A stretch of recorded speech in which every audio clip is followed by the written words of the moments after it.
You're listening to WBH Radio. I'm your host, William Holley. We have some very special guests with us here today.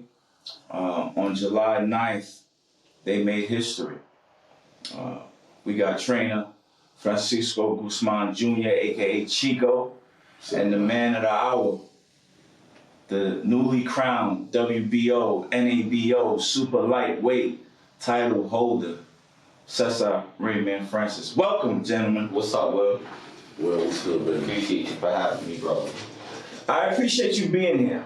You know, and we're gonna get into the fight and dissect it and analyze and all that stuff. But first and foremost, I want to say congratulations. Thank you, man. Appreciate it. Really appreciate it. Because everybody gonna jump in with their take and this, that. Again, we're gonna get into that. That's why we podcast. But having the privilege to watch you guys and the work you've been putting in for years and to reach this milestone. I'm gonna say it again, WBO NABO Super Lightweight title. Since July 9th, have you had a chance to reflect on what you've done? I know there's some big goals, big dreams down the line, but to this point, have you been able to sit down and reflect on what you accomplished on July 9th? Absolutely. You know, my cousin prepared me for this moment. I went in there and I executed it. So yeah, definitely. One thing I didn't do was I got a lot of phone calls about doing podcasts and coming into shows and talking about the fight. And I said I won't do it unless I talk to Will first. Yes, sir. Yes, sir. I appreciate that. Chico, have you been able to reflect on this moment? Well, if I tell you I saw this long time ago, I would tell you I'm not lying. Yeah. Saw this long time ago where people didn't see it. We saw it. You know what I'm saying? So when it came, it was bittersweet, but at the same time kind of sad because we lost somebody big from our family. My pops, his uncle, weeks before the fight, but we still had to execute and go do something that he embedded in us and taught us, you know what I'm saying? So the best way to keep his memory alive is doing what we do. Yeah, your father, Francisco Guzman Sr, big time boxing trainer. Oh, fact, man. You don't even gotta say that. His name says it. No, you go to Panama. When he died, the book of the manual of boxing passed away. The last dying breed of the great trainers of that country passed away. That boxing ever is done. There's no boxing will ever be in Panama. They don't feel like it could be done because he's gone. But they don't know is he left me that manual. I just gotta keep it alive. Me and my cousin and the other fighters that help him and stuff like that. And I gotta keep doing it like he did. Because I'm a little more laid back than he was. Yeah. But I'm trying to learn the way he was. Push that. And I know this was a big moment for you guys. This is the first time that you have gone to fight without him since he's passed. You know what I'm saying? You guys have kind of been on your own for the last couple of fights, but he was still called away.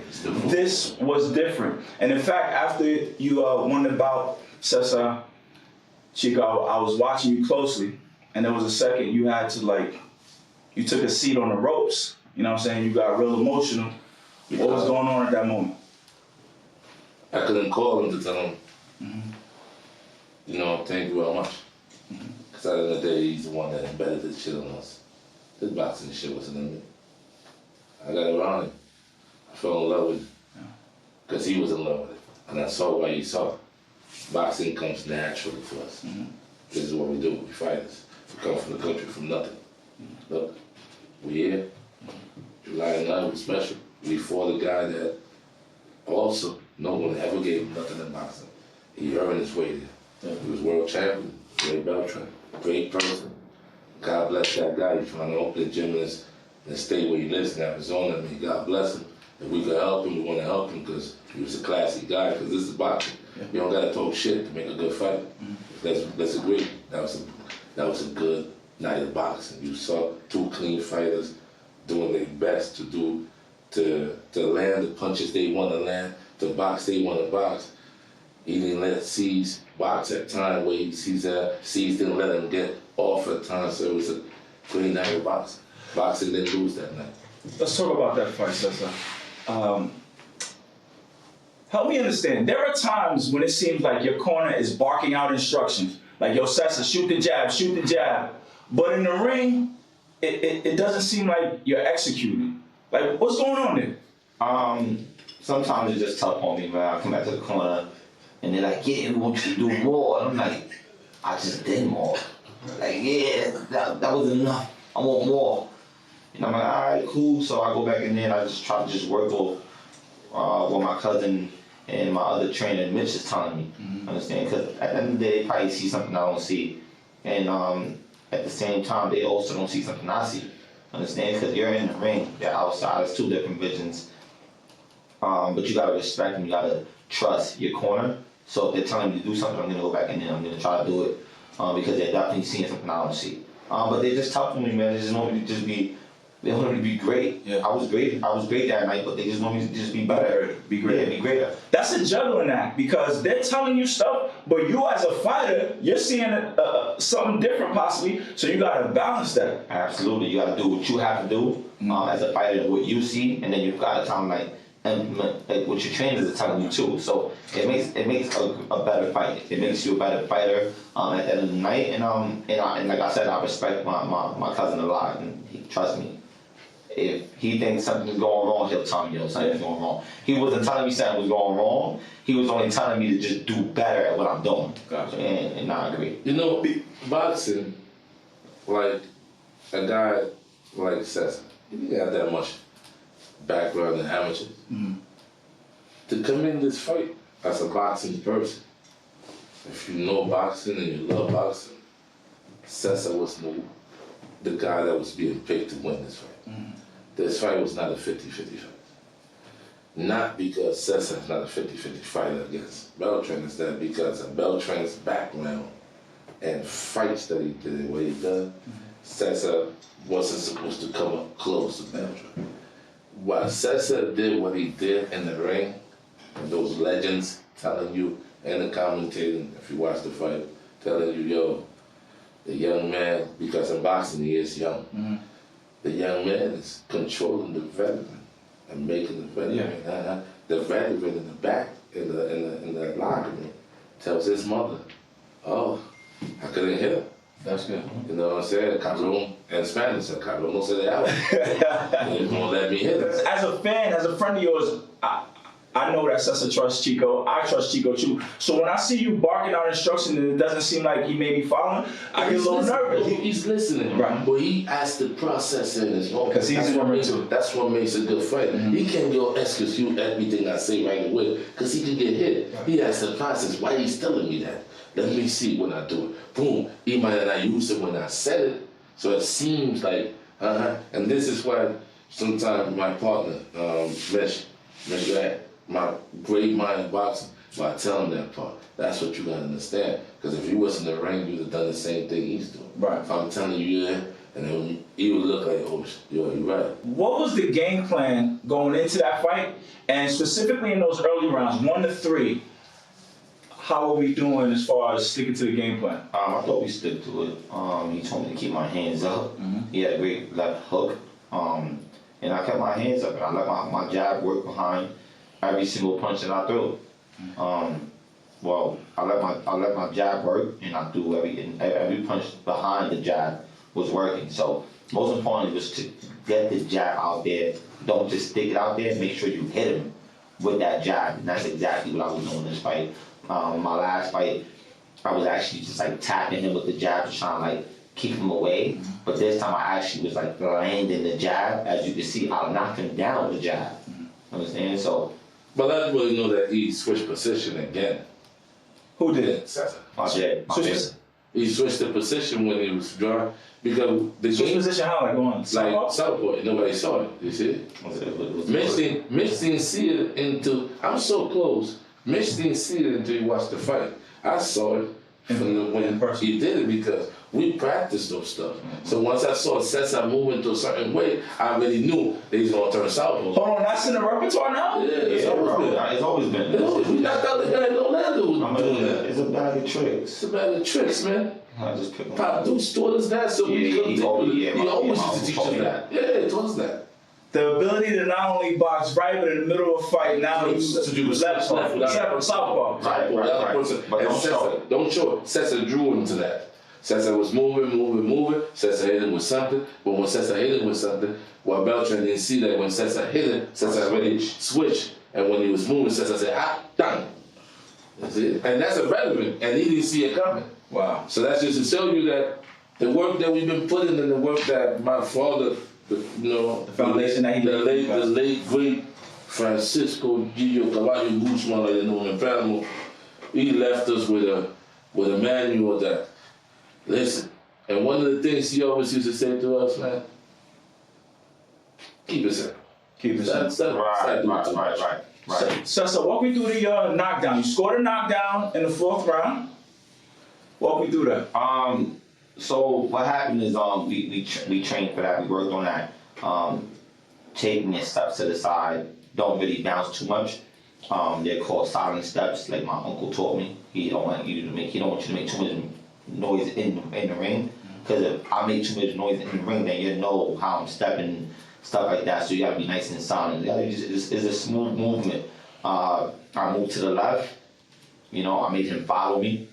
When I made him follow me, what I did was I landed my punch. I landed the right hand, then I switched, and I threw the uppercut, and I threw that left hand. So he didn't really see it, but I knew that when I landed, I know it's damage. Mm-hmm. I know it does. I know it makes problems. And the lucky part that Cesar didn't throw it.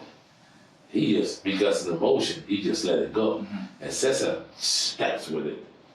It would have been a little bad if I had stepped with it, but I just made the movement, it was a great move. Beautiful move. It was a beautiful move. I just made it. I didn't really do it bad intentions. I should have just. I was surprised when bitch came up. Yo, he switched up. I said, you didn't know that? He said, you saw that thing, bro. Once he made the move, I knew he was gonna do it. So, what do you say to the people who say, yo, if you can knock him down, you should be able to knock him out? well, Who's the greatest fighter in the world? At this era. Floyd Mayweather. He didn't lose no fight, right? No, sir. I mean, people still argue with you that he lost. But what's his record says? 50-0. If you win, you win. Mm-hmm. In boxing, did you see the opponent climb? You see Beltran giving us a head, right? Mm-hmm. That's a man that been there and done that. If he thought he would have won the fight, what do you think he would have done? Mm-hmm. His attitude would have been shown. He knew what happened. I was watching you did an interview with the ProBox podcast, Roy Jones Jr., Antonio Tarver, Paulie Malignaggi, and you referenced that when your opponent Rainman Beltran became world champion, you were actually rooting for him. Yeah, we was in the gym the day after, and we was happy about it. Because his story. So years ago, you were watching the man on television, and now you were getting in the ring with him. And in your career, there's been times when you're not really familiar with your opponents. There was one time where did you guys learn of your opponent the day of the fight? No, a few times. Yeah, I believe so. So how different was that dynamic, being in a ring with somebody you once rooted for? It was actually exciting to me. I knew that I had what it take to beat him, but it was exciting to just fight someone that you was once rooting for him to win a world title. And like my uncle always say, Morete tu YiYo is you gotta step to the side so I could take that spot. You had something that I want. You made it somewhere that I want to be, and I gotta show the world that I could beat you. So it was exciting to fight him, and I respect him. Was it challenging to go in the ring with somebody you have respect for? Because I can see the respect. It's never a challenge to go in the ring with anyone you have respect. Because once that bell rings, I'm a different person. I don't fuck with you. I don't like you. It's not a bad thing. It's just a psychological thing. Is that we even told him in his face, and look how funny this life was. We told him in his face on conversation, he's telling us about fights that he did and stuff. We we rooted for you when you won a championship. We was happy there. He said, thank you. And then when the fight is over, he's talking to my aunt. And my aunt said, yo, we watched you become champion. We was rooting for you. We wanted you to be champion. And he's looking at my aunt like, oh shit. So this is serious. We're in a sport that we really love, bro. Mm-hmm. You know what I'm saying? Someone put this someone put this sport on us, my father, and we really love this sport. We really enjoy the sport. We really respect the sport. I tell you right now, I'm a very spoiled trainer. If you don't run, I don't pay attention to you. If you're not working hard, if a fighter's not working hard. If a fighter don't run, period. If he don't run, I don't pay attention to you. Because you know why? Because if I pay attention to you, I'll be lying to you and be lying to myself as a trainer. Because then I could get you hurt. You go in the ring thinking, oh yeah, my trainer don't care because I'm doing. No, you gotta do the proper things to get in the sport. It's a lonely man sport, and it's very dangerous. We lose people. Yeah. And if a fighter's not doing the work, you're not taking them to the ring. We're not sugarcoating it because this is like you guys say. This is a sport. You don't play boxing. This is the real deal. I don't pay attention to a fighter that doesn't run. There's fighters that will come and I sit down straight up at the gym all day. While they hitting the back, I go outside and sit outside.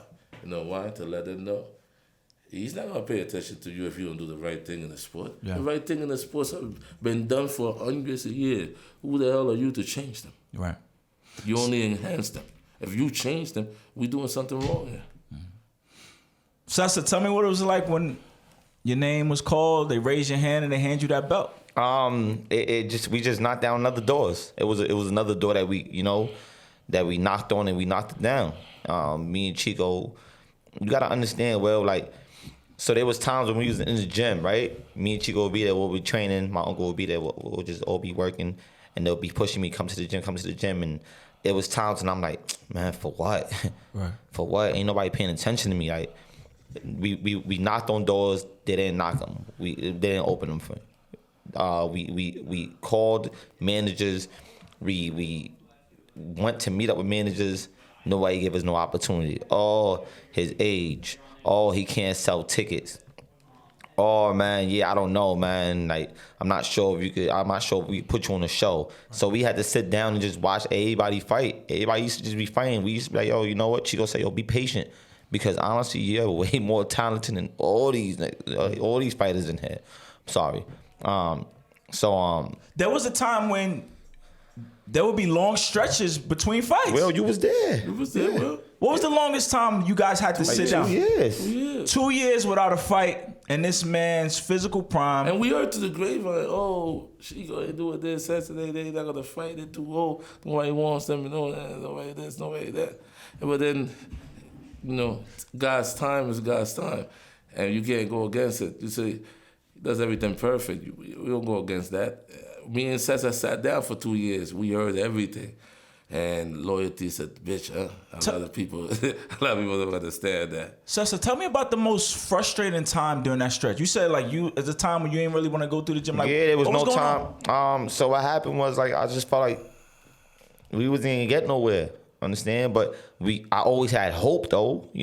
Hope is very important. So I always had hope. Let me just stay in the gym because this is what I was born into. Like Chico said before, we really come from a boxing family. Mm-hmm. So we understand the game. We understand how it goes. And they was like, listen, let's just stay in the gym. And if anybody needs work, we're gonna work with them. We'll spar them. We'll do whatever it takes. But we'll stick around the sport because most likely they will have to respect the talent. Mm-hmm. And look at us now. We ranked number 9 in the WBO worldwide. With 11 fights. Listen, your undefeated record and my undefeated record are not the same, bro. We are not the same. In the last 3 fights, don't quote me, when the last 3 fights, the record combined is 74, 71, and 11. Of your opponents? Of the last 3 opponents. We are telling you, 11-0 with 5 KO. Great fight out of Puerto Rico. Cheito Luman. Great fighter, 6'1", and a specimen of 140 pounder. That's what you fought in the Barclays? We fought in the Barclays. Guy could fight. Undefeated fighter. We beat him. Great fighter. Yeah. Could come back anytime. Give all these guys problems. We beat him. Then we take another tough fight against a guy with 26 fights that fought Victor Postal, did this, did that, named Mamounin, French guy. We beat him. Mm-hmm. Then they give us another guy that we grew up on. Ray Beltran. The great Ray Beltran, because he wrote his name in a book that many guys didn't write themselves in. World In a champion. championship book. So when you talk about the men with the champion, the great Beltran. Now, And we beat them. Now, I guess in the sport, this is what they call step-up fights. Yeah. You know what? What's his name? Tarver said. What he say? They might say they going on the okay route. No, they going on the fast route because look at the fights that they taking. But how many guys would take Beltran before Cesar took it? Because pay attention now. Cesar beat him. So a lot of guys are gonna try to take Beltran now. Beltran gonna make some money with a lot of young guys that are gonna be like, oh, we beat him. I think I could beat him, but before Cesar, they didn't think they could beat him. They didn't take him because I bet you they got Beltran's name and they didn't take him. So, Cesar, you taking these step-up fights, as they call them, right? Yeah. You climbing, you going after tougher competition, while you're also learning and developing. This is an impressive feat, This is different. Well, but also very dangerous. absolutely. Talk to me about that. I mean, it's a dangerous sport. But it's a dangerous sport. But look, listen, my work ethic pays for itself, man. It got me here. Me getting up 4:15 in the morning and running, going to the gym, then going to swim, getting rest, making sure that, whatever Chico wants me to do besides, just training, I'm doing it. I'm really putting the work in. So I feel like me putting the work in is already making me mentally stronger. It's not me beating these guys. It's not about me beating these guys. It's about me putting the work in, seeing what I'm doing, and then going to fights, beating them. That's what's making me stronger. Understand? Is what you do outside of boxing. You're taking on these big fights. You're learning while also trying to ascend and go for the glory. Like this is really impressive. Like as a friend, as a fan, sitting back and watching, as you mentioned, the legends, the commentators for ProBox, Roy Jones and Antonio Tarver. I've had the privilege of being with you guys, hearing them on the record and off the record. They really showing love to what you're doing as a team, Rainman Boxing. How challenging is it to not only have to train, but handle the business side of the affairs also? Yeah, it becomes a little troubling because at the end of the day we gotta make our team a little bigger. Yeah. More people to put in certain spots. You know what I'm saying? We might be calling you for certain things, to deal with certain things, because at this point when we get into now, the level that we climbing, he has to pay more attention to the boxing. The boxing, for sure, I bet. I have to pay more attention to the boxing part. I can't be this and this and Right. that. So I'm already putting things in place in my little part. I'm gonna talk to him about certain things that we want to put in parts. That's why I say people like you that we trust might be called for certain things that have to deal with certain things because the great one had a team around him. He only had to take care of boxing For sure, and sign the check at the end of the day.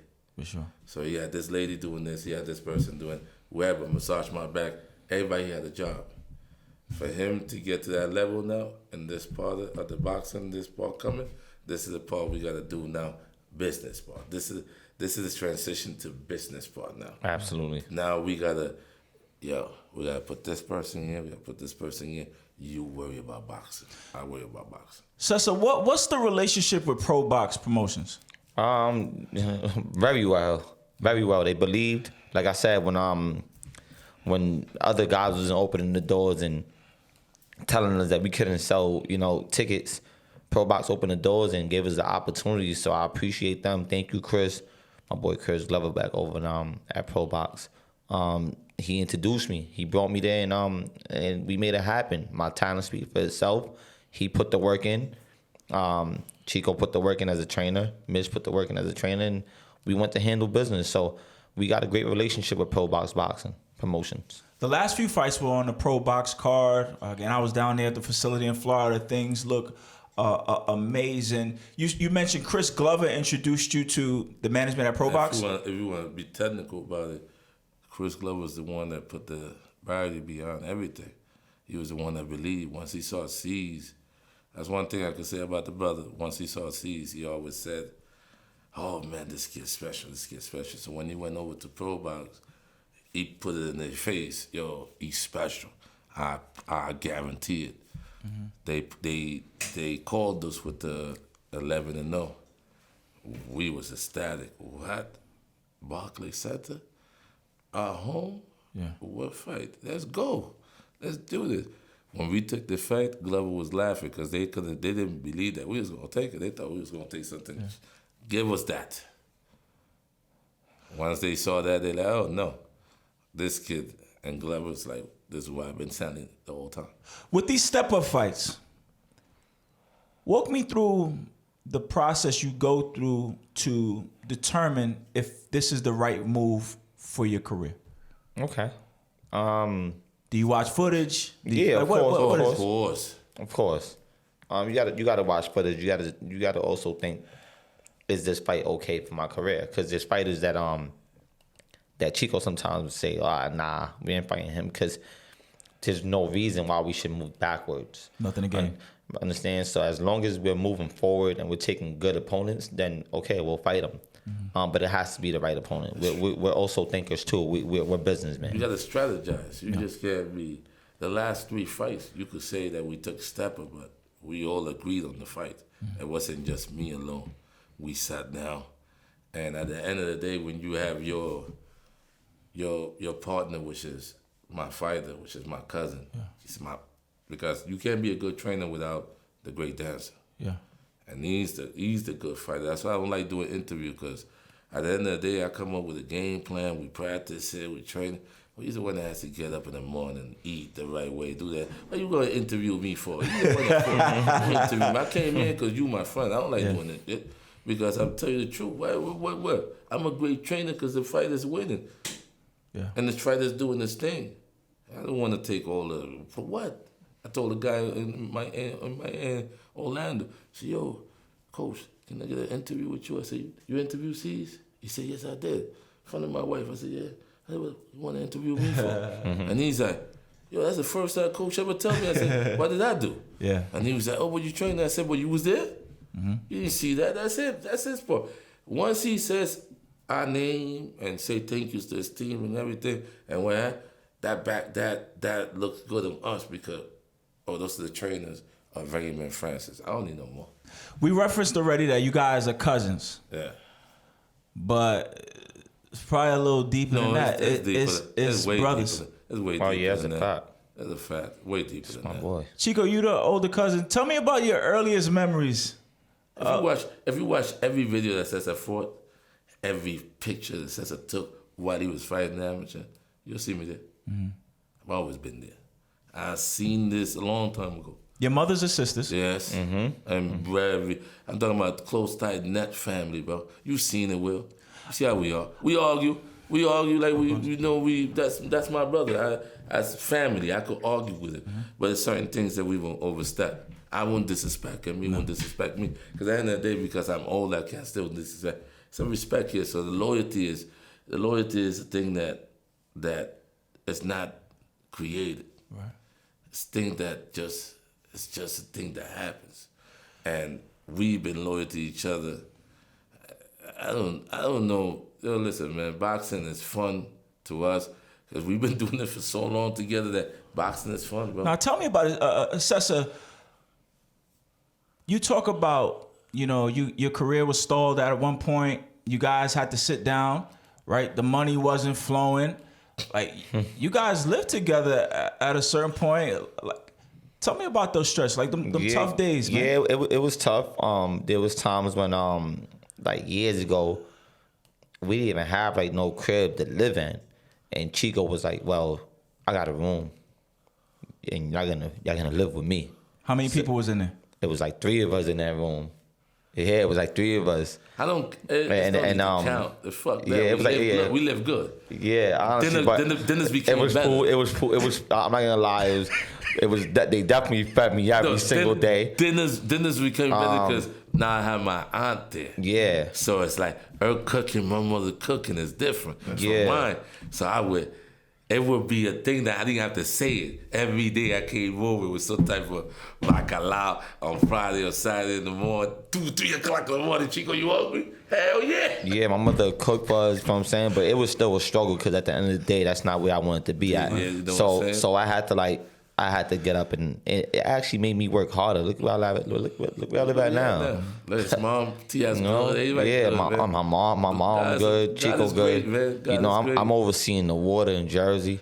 Like, and that's a fact. I I'm went really, over there one day and I looked and I tell him, say, hey, my man, what about the 2 years that you sat down? Are you worried now? He said, hell no. Yeah, I wasn't worried about that no more, man. Cause the bag is here, and we living very well. So I gotta thank God, and I also gotta thank Chico for even giving us an opportunity when we was homeless to give us a crib. Yo, that's real. God. That's my brother, man. That's real, because even as Chico explains it, with your mom living with them, that means it was good food, cooking in family. Like that joy is there, but it was a struggle. It was a struggle. Yeah, it was hard. There's a lot of people in a small space. Yeah. I remember I went to pick y'all up one time. I'm like, damn, everybody live here, but yeah, as a fact, this is real. Yeah. And Chico has shared with me like the sport of boxing can be backstabbing and filthy. And people, they see your potential. They start to whisper in your ear, hey, come over here. Yeah, of course, all the time. And Chico kind of dismissed it and laughed it off. And one day he said to me, he said, Will, they don't realize at the end of the day, we got to eat at the same table. That's true. That's it. Like, we families, They huh? don't know that. They don't know. Like, we got to report to the same table to eat. They don't know that it's mom with me. My God. Mm-hmm. If I not there, he doesn't fight. That's the way she thinks.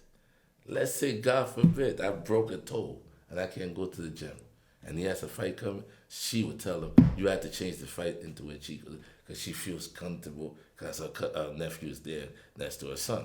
Both your moms are sisters. Same father, same mother. Mm-hmm. And you've said, like, before Chico fights, like a few days or so before Chico fights, you get that call from his mom. She only want to hear one thing.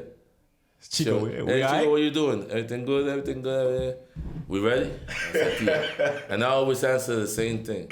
I said, Tia, come on. She said, all right, later. I said, that's all she want to hear. She doesn't want to hear that. Oh, I asked her one day, why you want to hear that for? She said, because in your voice I can hear there's no thread. Like, let's go. I said, yeah, your son is an epitome of discipline of boxing. My father did a great job implementing the things that he implemented on this young man. Because my father started it off, implemented in his head, throwing him out the gym with me. The hell out the gym. You don't want to listen?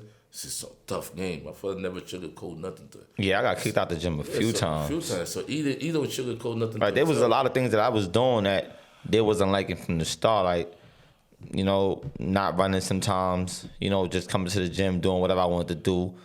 Can't bring girls. I try to bring girls to the gym. Hey, yo, what? You bringing? Get out of here. You ain't shorty. Get out of here.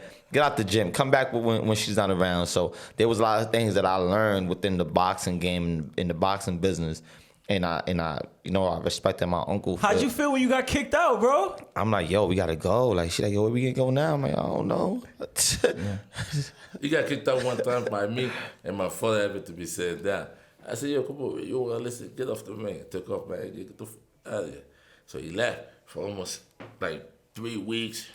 But it's a big party coming, my uncle. So we all got to see each other. Mm-hmm. So my aunt noticed that he's not even been going to the gym. So my aunt wait for that day and she said, hey, Chico, and calls him over. And then he could come over by me like nothing happened. I said, what up? And I'm pissed off. He knows I am. And he's saying what's up to me. And I'm saying what's up to him like nothing. My aunt go, yo, why he's not going to the SAT? He's not coming to the gym no more. He don't want to listen. When he's there, we the boss. What do you think he is? Mm-hmm. I don't want him there. My aunt said he'll be there tomorrow. Mm-hmm. And you better stop it. And Cesar like, damn. When my aunt walked away, pussy ass, you always gotta tell. Family, man. Yo, when you won the title, I said to you, I'm like, yo, dog, success is not an accident. It comes to people who make a conscious effort to go pursue it. You know what I'm saying? It's one thing to have moments, but to be in position and prepared to capitalize, that is a credit to you. You know what I'm saying? So we telling these stories about they kicking you out and stuff. Tell me about the moment, though, that you made the decision that, you know what, I'm going for this boxing thing. It was the moments when we didn't have no place to live. We didn't have no food to eat. I mean, we always have food to eat. I'm fine, right? But you know, we wanted a place of our own. I wanted a place of my own, and listen, I was getting older, and he turned up, and I turned it up in that little time, maybe that year span that he was smart. His attitude even changed. Absolutely. So it's crazy because those 2 years when we couldn't fight, that's the 2 years that we actually turned it up. And we like, yo, listen, well, we went everywhere to spot I see what's going on. You know, I see what's going on. They ain't really trying to, you know, work with us. So let's work on our own. Let's work together and let's make it out of here. So we put our mind together. We went everywhere. He took me to spar everywhere. I'm talking about everywhere. We hopped on that train. That's before we had a car. And we was just going. And listen, look where we at now, man. I'm ranked number 9 in the world. Number 9 in the world, man. On July 9th, you were the headliner. The main event. The last two fights. The last 2 fights. And the next fight that we announced in that fight is coming October 7th, God willing. We'll be fighting right back in ProBox. We are the main event again. When I walked in, I seen your face plastered all over the place. I said, man, look at my boy, son. I'm not going to lie to you. Now that you say that, in the post I saw it on Facebook, Instagram, I saw everything. It was cool. It was a moment that when we got to the ProBox building and we was walking in for the first time and seeing it in big against Beltran and that big thing, I stood for a minute. That Mitch even said, what happened? I said, and in my mind, I said thank you to my dad. I said, thank you, Pops. We here, nigga. We here. And once I walked in, I put in my mind, you could even ask Mitch when you see my touch Mitch in his back like this. We're gonna perform, nigga. You can't beat us, boy. And Mitch looked at me like, I said, boy, can't beat us, boy. He's not gonna beat us. And Mitch was like, yo, in the room, me and Mitch, he said, you hype. I said, yeah, he can't beat us, boy. And then C's in the locker room told me, watch me perform, boy. I said, let's do this. Your face was plastered everywhere. When you walk in the arena, like, that shit was crazy. You saw the screen with you and the opponent. We got Antonio Tarver and Roy Jones there. And Marquez. No, Ivan Calderon. Paulie Malignaggi. You posted something when you had jumped in the ring. I guess you were training out there for the week, and Roy Jones was in the ring with you, man. Oh, yeah. What happened was we was training, and he had walked by. And I was like, yo, Roy, come in the ring. And you know, the others, he said, Coach, I said, go ahead, you the man. I'm like, yo, come in the ring, you know, show me something. And he came in there, he was in there for a while with me, man. He didn't show me something, he showed me a lot. Yeah. It was like, I would say like 15 minutes, but it was 15 minutes of knowledge, you know, and I appreciate him for it. Said, you know, as a trainer, as a fighter, because a trainer, like I said, man, trainer's only as good as his fighter. And saw Roy Jones do a couple of things. I said, damn, you know, this guy really in tune with boxing. These guys, they the legends they are because they took boxing serious. Yes. No, they didn't take boxing as a joke. They took boxing serious. I think sometimes people think, professional athletes is God gifted. They got gifts too, but they really are fans. They really immerse themselves in the sport. Absolutely. A lot of people would sit outside and think, oh, Mayweather did everything for show. Went to the club, didn't drink for 4 hours, chilling, dancing, doing whatever, then runs home. You ask that same person, how many times you been in the club with Mayweather? 12 times. How many times he did that? 12 times. You think he's doing it for show? He really about that life. He really about that life. You think he's doing it for show? That's what I'm saying. I hate when people attack people for the awards that they give themselves. Mayweather worked hard to get there where he at. If he wants to act anyway, who am I or you or anybody to tell him that? He can't act the way he at. My man, God bless you. You're the best fighter of this ever.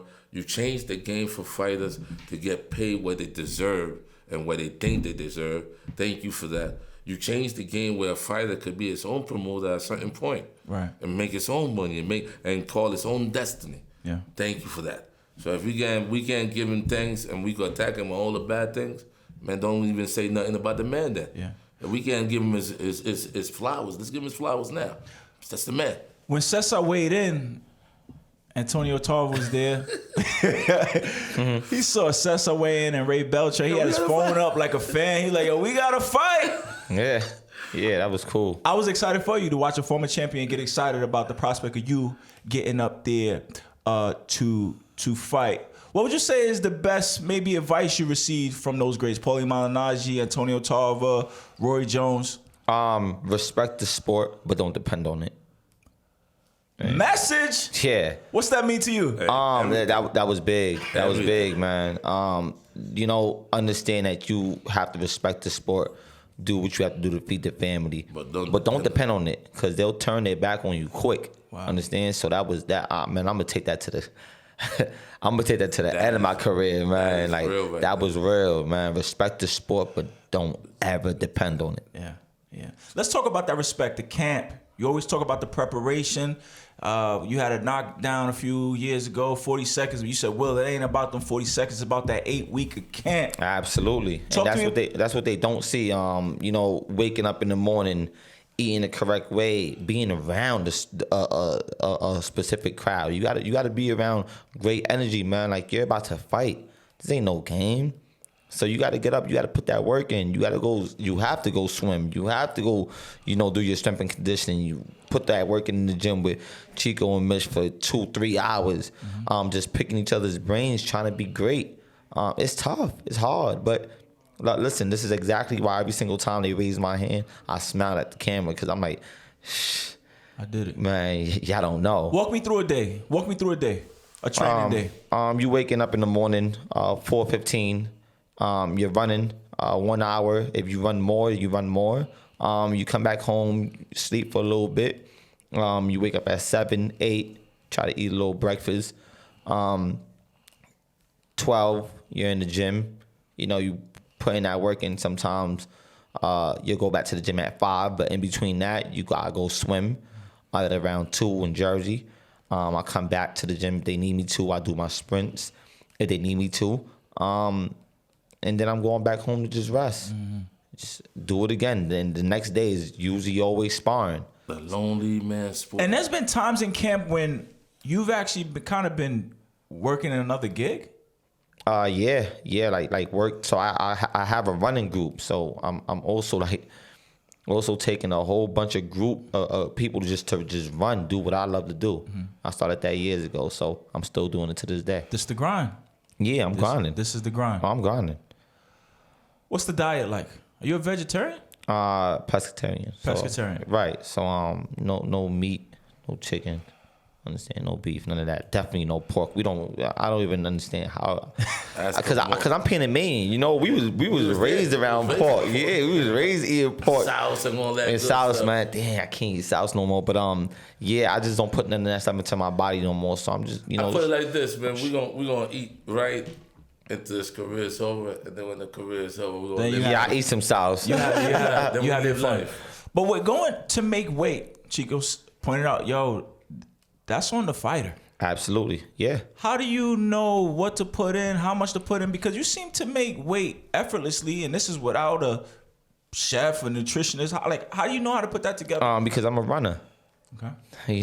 That's the most important thing, man. I'm a runner. I get up and I run. My dad always told him, if you run every day, and the weight would never be on top. Yeah, your body will. Yeah, exactly. The body's always gonna hit that weight because you're a runner. You're putting in that work. So I'm used to like I said, I was raised in the sport, and one of the main important things he always said was, you got to get up and you got to run. I know guys shorter than C's to make 140 at their weight, they dying.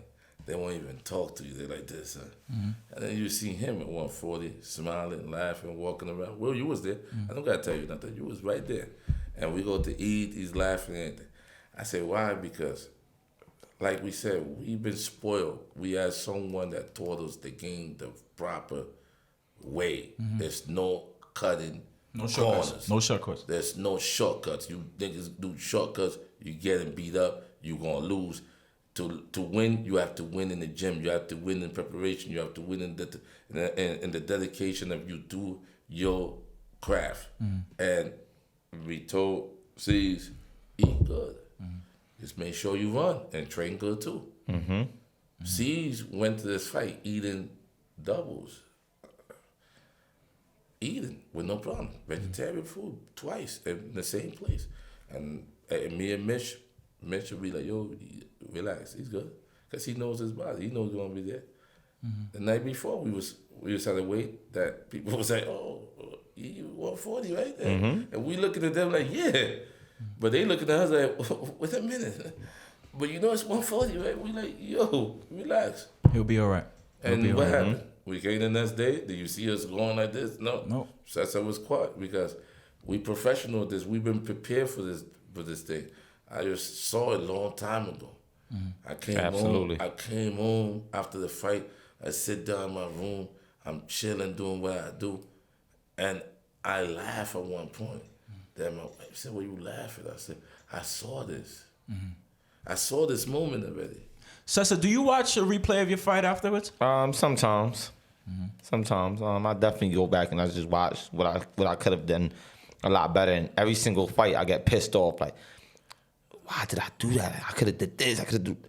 So I'm like, listen, I won. I'm not even gonna go back and just watch it, man. I'm gonna just watch it a few times, get better from it, and leave it alone. I want to go back to your fight in March. Chico, help me with the opponent's name. Muhammad Mamoon. Okay. I didn't watch that fight in real time, and I'm happy I didn't, because you were victorious. When I learned the fight, well, you got welcome to boxing. Like only Chico could say. You won the fight. I didn't watch it in real time, but when I saw the replay, you experienced being knocked down for the very first time in your career. Right. What was that experience like for you? It was great. It made me a better fighter. I appreciated Roy Jones for it. When I seen him, your fighter dropped me, but it only made me more dangerous. Your fighter, that was Roy Jones' fighter? I believe that's his fighter, yeah. So, now, I in the moment, Cesar, what's going through your head? First time touching the canvas. Yeah, but get back up. You're built for this. This is what you're made out of. So you gotta get back up. Listen, at the end of the day, what you want me to do? Stay down and make him count me out? Nah, he ain't count me out. I'm gonna get back up and I'm gonna win this fight. So it made me a better fighter. But hold on, Cesar, you could prepare for something as much as you want, but once you finally experience that, yeah. Is there a shock? Was there some days? Your days. I mean, your body. My legs was there. But at the same time, this is what boxing's all about. Like, you're gonna stay down or you get back up and fight. Listen, I know I was made to be in this sport. The Lord blessed me with my skills and my knowledge, and I didn't fold. I got back up and I won my fight. I was never out the game. Even when I got back up, I stayed in the game, and that's what won me the fight. I believe that's what won me the fight. That I never thought about, oh yeah, man, that knockdown in the 4th round. Nah, man, I came back in the 5th round. Like, it was time to, it was like the first, understand? So I didn't fold, and that's what made me stronger. There was no folding. Chico, trainer, first time watching your fighter hit the canvas. What was that like? I'm going to tell you a little thing. So before I tell you what I felt, my dad tells me when we come back from the fight, in the bedroom, he's in the bed, it's my mother, my sister, and my other sister, right? And my sister's boyfriend, they're all watching the fight. And when Cesar goes down, my father said when he looks around, there's nobody. Everybody's scared. Ah! But my father, he'd been in boxing so long, he said, I'm looking at Cesar. When they got the camera on Cesar, he said, Cesar's like this, looking at my moon like this, like mad. My father said, nigga, we still here. He's good. And then my father said, now I'm looking for your reaction when you come in the ring. He said, when you came in the ring, you was pissed off. I said, yeah, but welcome to boxing, bro. Yo, boy, you better pick your ass up, go fight with it, man. Go fight with it. So my father said, you never showed your fighter that you were scared. Mitch told me that, yo, you wasn't even nervous when he went down. I said, no, this is boxing. You gotta respect this shit. And when I saw C's get up, C's looked at me, I said, like, jump. C started jumping. If you go like this a little, you hurt. C's jumped. C's was still in shape. I said, let's go. Hands up. And when C's, if you watch that sequence, good. When C's hits him here. And I'm right next to the thing. When C's hits him with a right hand, so hard, Mamoon go, I said, oh, it hurts. And then when he came back, C's hit him again with another hook. Boom, Mamoon. And the bell rung. And Mamoon was like this. I said, oh, we still in it. When we came in the ring, that's when I was like, yo, you gotta win. And I was like, Mitch was a little nervous because you know that, school. I said, relax, good. This is boxing. Chico, I know you had to put on a face for your fighter, but there was no nervousness in you. Not only is that your fighter, that is your little cousin. There was no nervousness because if I show nervous, it's weakness to him. Mm-hmm. I can't have that around. Can't have that. We ain't no weakness here, son. This is what we built for. When my aunt walked away from the arena to go out, she's looking ready at me when the next round started. And I'm going like this. Come back. What you doing over there? Scream. We here. Mm-hmm. We here. This is we've been prepared for this. This is boxing. Everything that comes with it, we prepared for it. But you're not gonna beat us because we beat ourselves. That ain't not gonna happen. Every time you jump in the ring with us, you best believe we come in 100 or 200% prepared for whatever you bring. Cause we here. Mm-hmm. We ain't never gonna touch a ring. If I feel 55%, we ain't doing. I call it off. I don't care what people say. I always told them, I'm not here to make people feel or keep people happy. I'm here for your career to go good, our career to go good as a partner. Nah, hell no. You don't feel like straight? You don't feel like sparring? Hey, coach, I'm sorry. Call you AK. You don't feel like sparring. We out here. The same thing with a fight would be. Every time you see us going through a fight, what do you see when we coming out? What we do? Smiling. You know why? It's time to have fun now. It's time to have fun. The hard work all the is work over. is put away already. All the work is done. There was a little controversy at the end of that fight because he was mad and he touched me. He hit me like around here. I said, don't touch me again. And he told me something, French. I don't understand French. Mm-hmm. But you cannot go that far when the guy's mad. He wants to beat you up. Then in the back, he wants to beat me up still. Right. So I said, let's fight. Because the announcer called Cesar's name as victorious, but the referee held up the opponent's name. So when they ironed it out, that's when you got a little tussle. He put his hands on you or whatever. But I saw again, Cesar was doing an interview. He said, yo, I could understand why that guy was upset because he fought a good fight. He did. He thought he won. He thought he won. Maybe some people in the arena thought he won. Mm-hmm. I was watching the replay on YouTube. There's comments, oh, this guy won. What do you say to those who think perhaps Cesar made a bit of beneficiary of some home cooking being a pro box fighter? What do you say to that? I won. I stayed engaged in the fight. I was a professional. I never folded. I kept fighting. If you look at that fight, Cesar threw more punches after he I even landed way more punches. But he came to fight.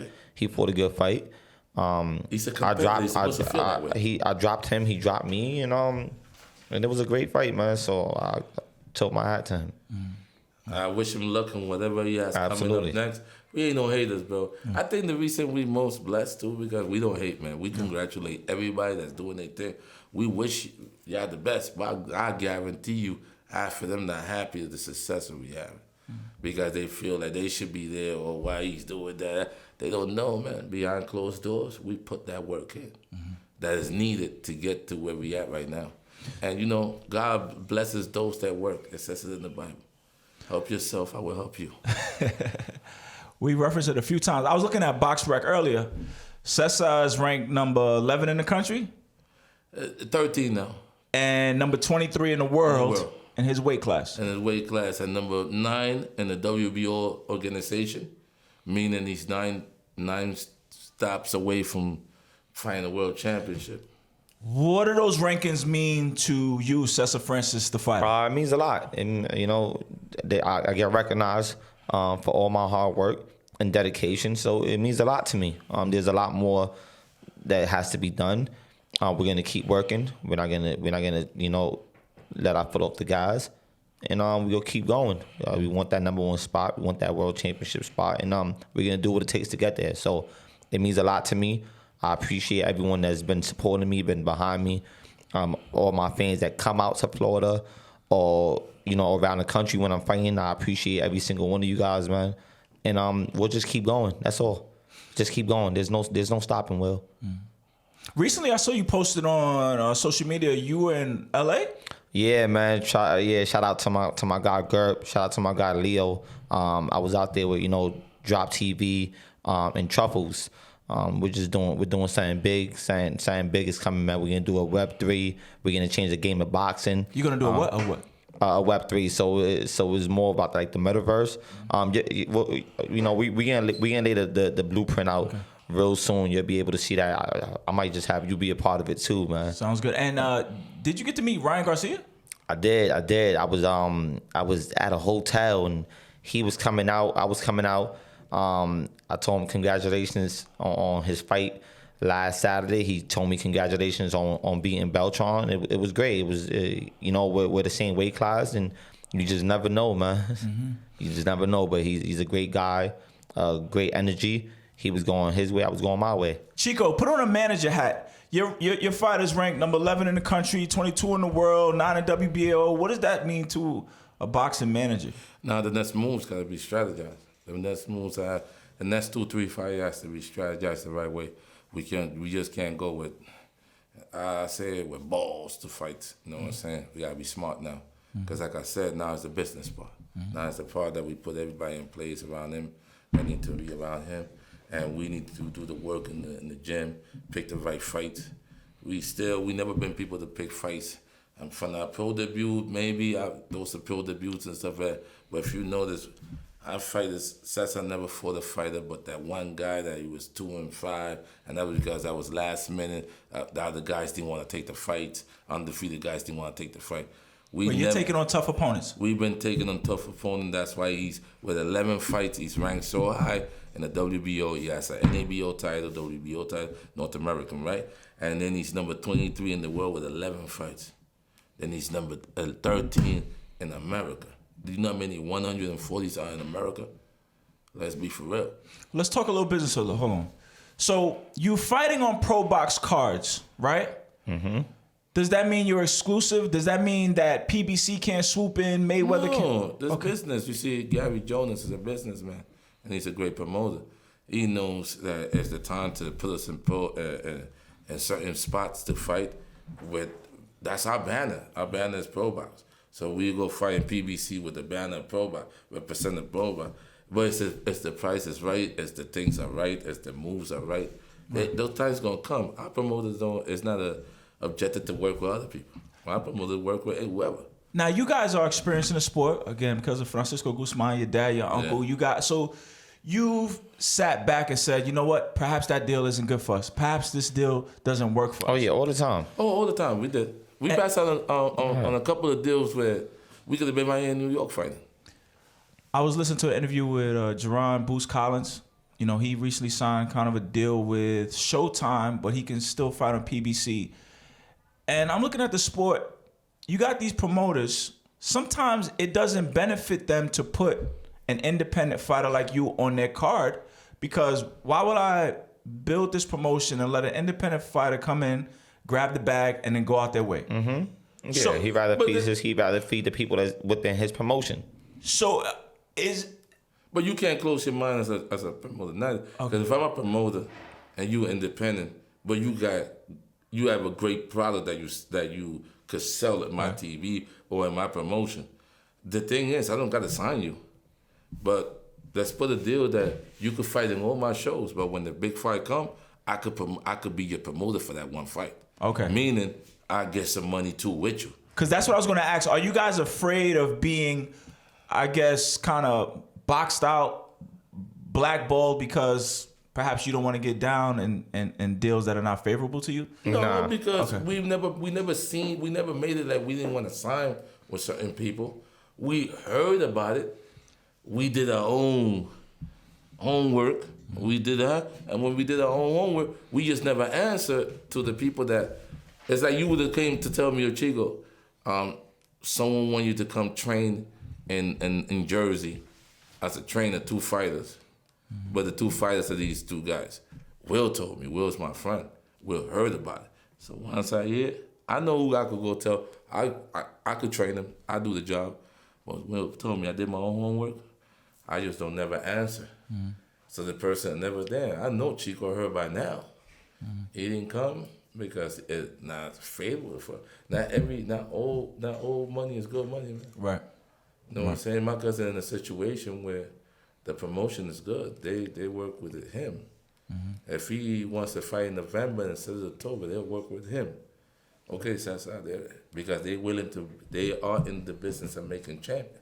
And as you can see, ProBox don't throw easy fight. They throw Tough fights. competitive fight because at the end of the day, it's a business. You want to take a guy to a world championship, you got to make sure that he has the tools or the things to get there. You don't want to take a guy that when he gets there, semi-fight, he don't perform. Right. You want to be ready. As a promoter, you want to take the right horse to run the race. Absolutely. You did that interview with ProBox again, Roy Jones, Antonio Tarver. Antonio Tarver referenced your age. You know, you just celebrated birthday. Happy birthday, my brother. Thank you, bro. What is it? 32 now. Yep. He's, not a spring chicken in the sport.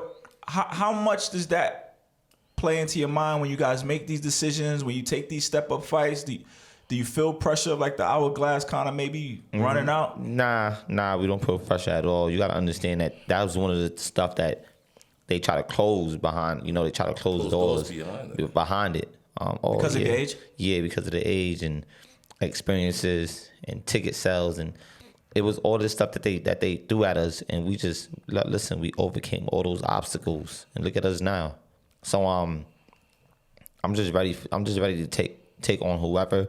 I'm not trying to be in the sport for 10 years. Like I said, I respect the sport, but learning, from the greats don't depend on it. So there's other stuff that I want to do besides the sport of boxing.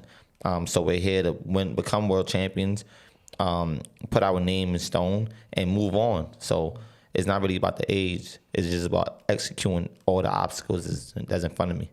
Wow. What are some of your interests outside of the sport of boxing?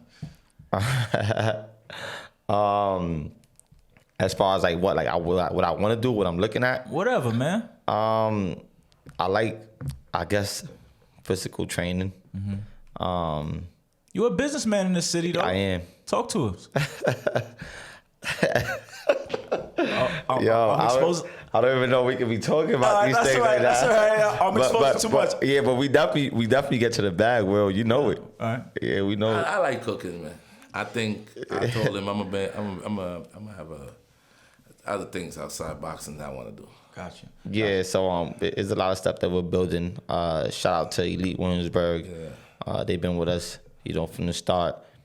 My favorite restaurant in Brooklyn. Absolutely. Only reason I come outside. Yeah, he's definitely always there, man, for real. That place is very. That's our home. It's our home. Outside people, that's family. God bless them guys, man. Shout out to all my sponsors, man. Bodie Bodegas. Shout out to Juan too. To who? Buck and Juan. Oh yeah, of course. Shout out to Buck and Juan. Bodie Bodega, Lou, man. Lou, I appreciate you, bro. Better than perfect. Better than perfect, man. My man Sam Smith. Man, Sam Smith. That's my guy. Listen, you guys supporting me. They're putting a bag behind me, and I appreciate them all. Happy birthday to my man that had a birthday yesterday, Cub from my man Station. Cub, Notion Station, Chelsea House. Yeah. Them boys really, they really are behind us. They believe in us. They believe in our work since day one. They put the bag behind us. They've been out there. Listen, but moving forward, we got big moves that's gonna be made. Hold on, I want to ask you to put on your boxing fan hat for a second. I feel like every time we come around, Jake Paul is about to have a fight. Yo, I like Jake Paul. Yo, I don't know. I like his business. I'm gonna be that day. In a fight. I'm working a fight. I'm part of the team of a fighter that's undefeated. That used to be Orville Crook. He used to be what you call 2 times number 1 in the United States. But hold on, Jake Paul versus Hasim Rahman. Okay, Jake Paul, man. I'm gonna tell you something, man. Jake Paul. Whoever talking stuff about Jake Paul, shut up, man. In boxing, let's shut up, man. Because C's didn't make $40 million last year. C's can't talk, I can't talk. Many fighters can't talk. That man made $40 million of a sport that we've been doing for so long. All right, but who do you think is going to win this bout? Because all of the boxers say if Jake Paul was ever to get in the ring with a real boxer... And you call Hasim Rahman a big fighter? Real fighter?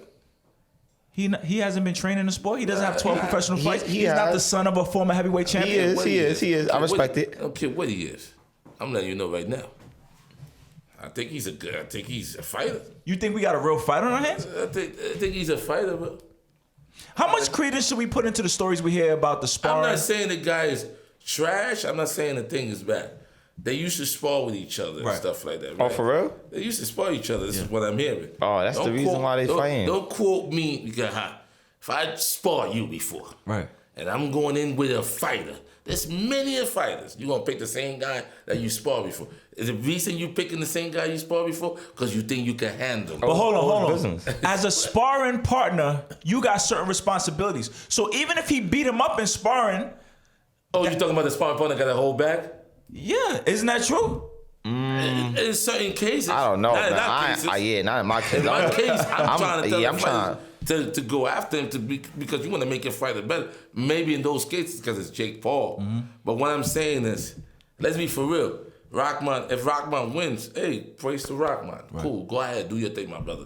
I'm just saying, you getting paid, do your thing. God bless you. Hey, but let's be for real. If Rockman loses to Jake Paul, the next few dinners at Papa House, he can't go. He can't. Let me ask you about this hydration clause. Word. When they weigh in, they need to weigh in at 200 pounds. And the next morning, they could be a maximum of 215 pounds. How significant is that? Why do you put that hydration Where clause in Rockman place? weighs, though? What's his weight class? He's a heavyweight. heavyweight. Well, how much he weighs? Natural. 230? So they're making him lose 15 pounds. No, they're making him lose 30 pounds. He can only rehydrate 15 pounds. Yeah. And stuff like that. That's to give... And we still not saying, go ahead, my man, make some money. Do your thing. What are we talking about? So that hydration clause is in place. Wait a minute. Are we finding... anything past 200 is what? Anything that touches 200? Heavyweight. It's heavyweight. Unless it's cruiserweight. Cruiserweight is only from 190 to 200. Cruiserweight. Fights between that. You can have cruiserweight fights at 196, 194. It's from 190 to 200. Anything past 200 is heavyweight, right? So they find a cruiserweight, 200, let's say. This man weighs 230. If he losing 30 pounds, it's not the same thing if him losing 30 pounds. That's a heavyweight. That's a big boy. Means his way of eating, naturally, he has to stop for this fight. How long? Maybe 8, 9, 10 weeks. Yeah. He's struggling to make that 200. Okay. When he makes that 200, you only can hydrate 15 pounds. He still has to hold on. Yo, where we getting these rules from? Oh, they put it in the contract. Jake Paul put it in his contract. Oh, he's smart. He's smart as hell. Errol Spence versus Terrence Crawford. Who wins? One name and we out. Boxing. Sheesh. Boxing wins. I like both of them, bro. Give me a name. Boxing wins. Oh, all right, man. We moving on. They bowed out. Listen. Boxing wins. You don't want to see that fight? Of course. How long you been waiting for it? But dog, we talk about your my fans, our listeners. They want to know your boxing expertise. Yo, I know exactly who he going for. If you had to choose one, I know exactly who he going for. I know who you're going for too. Now that you mention it, I know exactly who he going for. but Who you think I'm going for? Yup, he is. Yup. He's definitely going for Crawford, bro. But A mean fighter, son. he I'm gonna tell you. I'm not saying that Errol Spence not good. Chico I'm just told me a Crawford story fan. years ago. He said, "Yo, when Bud Crawford fights, my dad stops everything." That's one of the people. So when Cesar said that, I know who he going for. It's Bud. I introduced believe it or not, my dad don't watch fights like that. Yeah. Rest his soul. He didn't watch fights like that. And I introduced him to Crawford. I said, yo, Pops, you gotta watch this kid. And he said, I came over one day, watched him, he said. And my dad knew boxing so much. My dad, after the fight, he kept talking about Crawford. He said, yo, Mr. Pilau Pele. And look, Crawford, little by little, went up. And he always wanted to see this fight. I know he's gonna see it regardless where he at. But he always wanted to see this fight, and he always said it. Once he saw Mikey Garcia fight with Errol Spence, my father said, Errol Spence got a problem with Crawford. And I like both guys. I think it's a 50-50 fight. I just think I'm a Crawford fan. Yeah. Yo, speaking of your dad, man, I love being in the gym with you guys. You guys gave me a lesson on Roberto Duran. All I knew about Roberto Duran was the Jay-Z line, quit in the middle of the round like I'm Roberto Duran, no mas. Like, he was a quitter. That's my experience. And you guys set me straight. Like, yo, hands of stone, this guy was the real deal. I didn't know quitter. And you told me a story one time, like his son was trying to box, and I guess Roberto Duran said, yo, how you gonna fight when you don't know what it is to not go without shoes? And I was like, that's real, son. You know what I'm saying? You got to go through the pain. Are you these guys that have been great fighters, legends? Look at their background, where they come from, man. Nothing. This is a sport of nothing. Most of the guys that became something in the sport and lost their money, you can't be mad at them. They came from nothing. And they had to. So when you got nothing, you still got. And when you have something that you never thought you was gonna have, you still got nothing. Believe it or that. If you never believe you can amount $100 million, but all the fans and all the friends and people that you have, when you get $100 million, you still have nothing because you have no idea how to do this. So you turn around, my aunt's house is falling. Here go $1 million, man. By the time you know, 10 years, money's gone. When you said that to me, Roberto Duran said to son, how you going to box when you don't know what it is to go without shoes? You know, like that pain could be your driving force. So, Cesar, I want to ask you, man, like, what kind of memories do you recall to kind of motivate you to get up and run? I would just say my family's struggling, my mom's struggling, not really having like that. She always worked. But she just was doing it alone. So as I got older, I started to just take over, kind of like just like, yo, move out the way. Like, I got this. And you were actually born in Panama. Yeah, I was born in Panama. We from San Miguelito, Panama. We from the same place. We was like raised in the same crib back home. Man. You told the story. I was watching the old interview we did. You was like, yo, you used to be out there fighting little Mike Tyson. Yeah, no shoes. Yeah, before you used to bring the gloves out. Yeah, so that's where I come from, man. Like I was born into this. But look, listen, everybody has their struggles. Everybody has their own stories. There's guys that probably were great champions that had it. And there's definitely great champions that didn't have anything. But everybody has their story, and everybody is unique in their own way. And Cesar Rainman Francis is unique in his own way. What's next? October 7th, man. That's the date they gave us.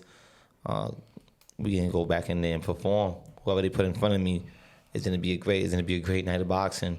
Shout out to all my sponsors, man. Truffles, NFTs, we're doing it. Drop TV, we coming strong.